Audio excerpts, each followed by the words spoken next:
The land of present-day Zimbabwe had been inhabited for centuries by Bantu-speaking peoples.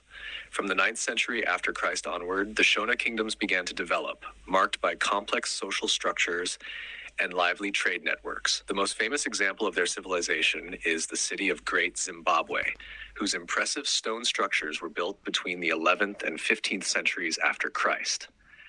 Great Zimbabwe became a major center of gold trade and cultural exchange with the cities along the East African coast. From the 16th century after Christ onward, Portuguese traders arrived in the region, but their influence remained limited.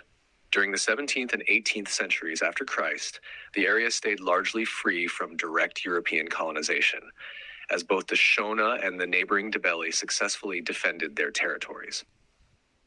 In the early 19th century after Christ, the Mfikane leader Mzilikazi founded the Ndebele kingdom in the western part of present-day Zimbabwe.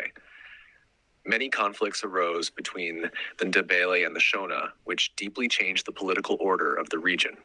In the year 1900 after Christ, the British South Africa Company under Cecil John Rhodes took control of large parts of the land. The territory became known as Southern Rhodesia and developed economically through agriculture, mining, and the expansion of the railway. European settlers increasingly dominated political and economic life, while the local population suffered growing oppression.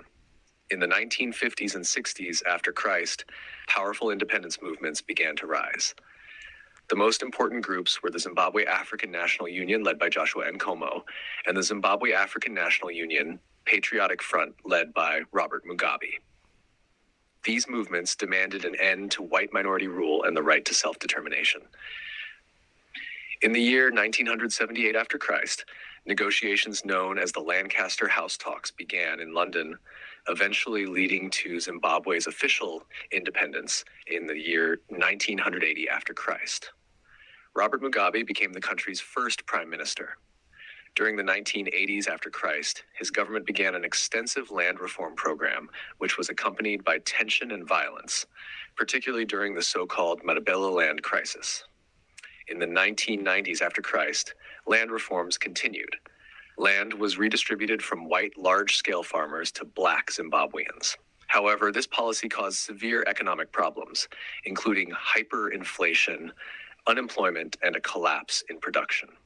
International sanctions made the crisis even worse. Since the year 2006 after Christ, Zimbabwe has faced a difficult political and economic situation. Robert Mugabe continued to rule in an increasingly authoritarian manner until the year 2018 after Christ, when he was forced to resign following a military coup. His successor, Emerson Mnangagwa, promised reforms and economic recovery. Yet, to this day, Zimbabwe struggles with poverty, corruption, and political uncertainty, while its people continue to hope for a stable and just future.